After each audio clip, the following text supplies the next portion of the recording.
What's good, everybody? It's the Clown with Cap Show. UFC 291 was awesome. Shout out to Dustin Poirier.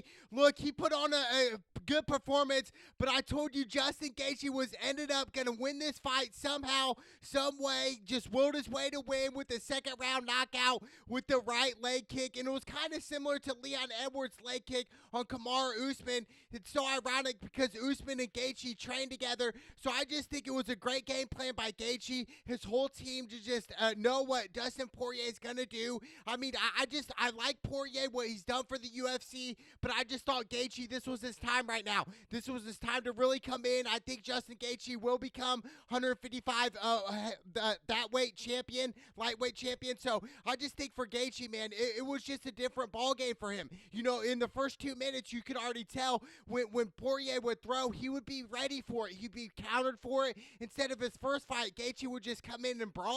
It was like a street fight for Gaethje. So I think Gaethje was a little bit more technical. That's what led him up to this victory. That's what led him up to the leg kick, everything he trained for. And I told you, Gaethje's one of the best leg kickers in the UFC, dude. In the whole roster, I would definitely take Justin Gaethje, dude, just leg kicks. I mean, he was already busting Poirier's leg kicks in the first, 3 minutes of the fight. And Poirier knew that. He knew that was coming. And then we saw Poirier have good flashes in the first round. And I think, really, Poirier probably won the first round barely, you know, because he did kind of daze Gaethje late in the first round, which was like, oh, man, I didn't think he was going to knock him out, but he did gaze him. But I just think Gaethje, man, he just came in with a great game plan. He came in not to just brawl here. You know, we see in a lot of Gaethje fights where he's just brawling out there, wanting to just throw heavy hands and just, knock you out. But that just makes his chin open so much. And I think he was just ready for Poirier to say, hey, you know, I know when he's going to throw this. I know when he's going to throw his hook. I know when he's going to throw his right and all this. So I think Gaethje just came in perfectly and just set that leg kick up and then hit him perfectly and just knocked Poirier out. And Poirier, after the fight, you know, great class. He even said, I didn't see it coming. You know what I'm saying? It was just great. It was iconic. You know, what's next for Poirier? I do think he should get the winner of Chandler, Conor McGregor. You know, and I understand there's still some beef between Poirier and McGregor, even though McGregor's not the hungry McGregor that we're used to seeing. But I do think, you know, Poirier should fight the winner of that fight. You know, why not? Or get the trilogy fight with Gaethje. You know, run it back because we know Poirier won the first round by TKO, but not like this, though. And when Gaethje threw that right, he was not ready for it, dude. And the whole crowd just goes crazy. They're like, what is going on? It's insane. But for Gaethje, man, I think he deserves a 155 shot at the title. You know, whether that's Islam or whoever the case is, I just think Gaethje's that guy right now at 155. So, I mean, he's hungry. Who knows? Maybe even Charles Oliveira, that rematch, that could entertain as well. But I think for Gaethje, it's obviously a title fight. Absolutely. He well deserves that. You know, for Poirier, why not fight McGregor? A big money fight, you know, financially for the UFC, it would make sense, that fight, to just do it again for the fourth time, which is insane, right? But you just never know. You never know, but I think Poirier's here to stay for, you know, a couple more years, even though I do think he's towards the end of his career right now, because Poirier's been in the UFC for years, for a decade at least. So I just think for Gaethje right now, he's hungry right now, and he's just ready right now. So I think I would entertain that Gaethje versus Charles Oliveira. Does make sense to me, you know, in that fight. So I can't wait to see what happens next. What a main card. And then we got Jan versus Alex Pereira. Alex Pereira with the split decision victory, which I honestly thought Jan won at the very end with that late takedown under 30 seconds to go. But I just think when Jan, he had 3 takedowns, a couple unsuccessful, but when he had the takedown, he didn't do any damage to Alex Pereira, and I think that's how Alex Pereira won this fight. You know, he's on the ground or on the cage and not really doing much. You know, kind of just standing there, just trying to move here and there. It was no offense whatsoever. There was no offense of Jan, so I think that's why they didn't give it to Jan. He would just lay there and not do much and not do anything while Alex Pereira was transitioning and doing stuff that we haven't really seen him do on the ground, right? Get back up to his feet, battling back. He obviously had way more strikes. He had 112 total strikes to Jan's 82 strikes. You know, and I think the difference was Alex Pereira's leg kicks. You know, that was the difference. And we saw in the second round, late in the second round, Alex Pereira really could have knocked Jan out. I thought for sure, and I know what it was, why he didn't continue to throw heavy shots was because when he fought Israel Adesanya recently, He did this very similar thing. He was throwing heavy shots on Adesanya.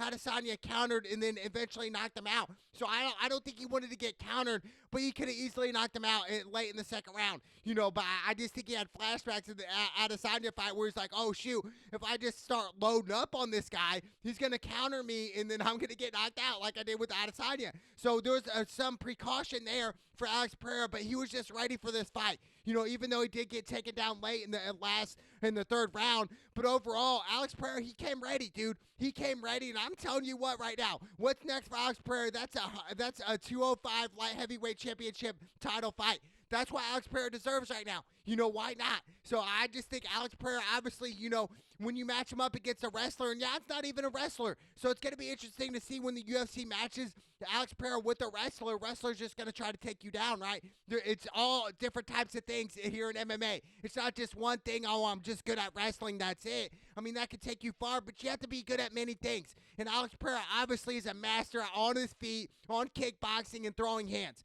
That's what he does. So, I mean, we saw a little gist of how Alex Pereira handles the ground, and he got back up to his feet. So, homage to Alex Pereira. What a squeak-out victory here. I mean, obviously, I thought Jan probably would have got the decision because of the 3 takedowns alone.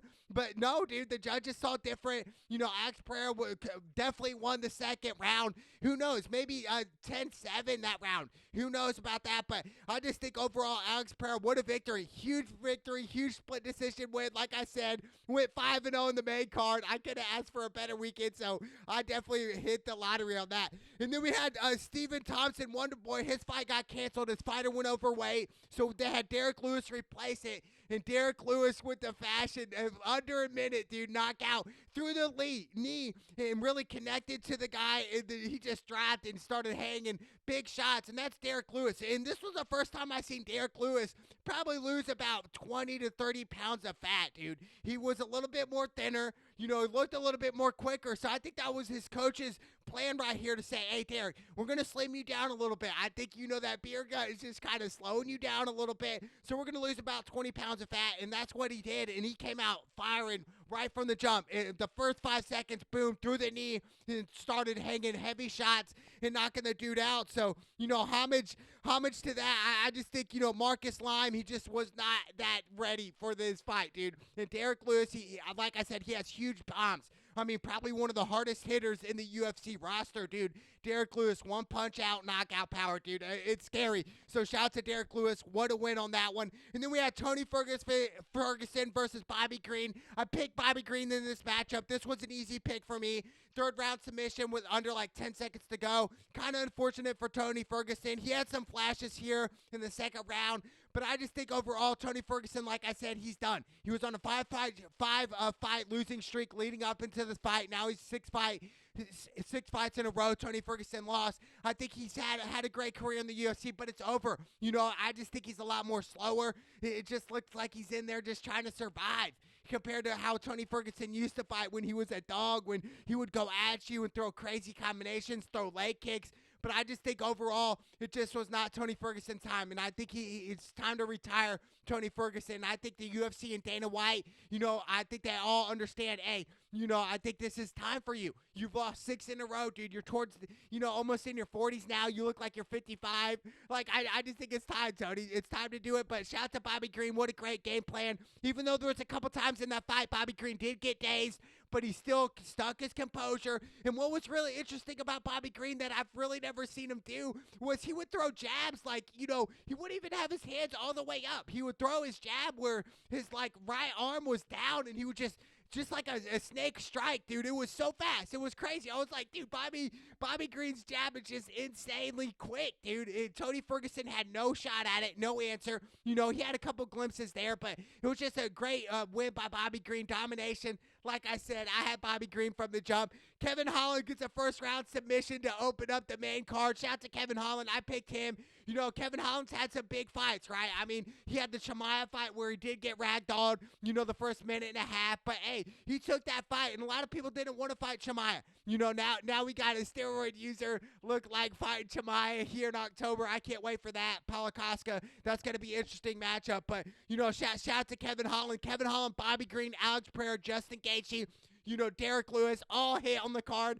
went 5-0. I loved it. It was a great weekend, great UFC event card, in Utah. Literally a year ago was the Leon Edwards, Kamaru Usman, and it's crazy. He threw the leg kick, but it was a left leg kick, and then a year later, Justin Gaethje throws the right leg kick on Dustin Poirier to knock him out clean, dude. It was a great shot. It was just mimic it was like a mirror of Leon Edwards' strike. It was crazy, dude. I mean, Justin Gaethje, he came in this fight very prepared. He knew, his coaches knew what to do, knew how to train him in that second round. It was just perfect timing. And they train this in training camp, dude. They absolutely, Gaethje, his teammates, everything, they trained this fight, and they said, hey, he's going to open up at this time. He threw it at the perfect time and knocked Dustin Poirier out. So nothing to hang your hat on if you're Dustin Poirier.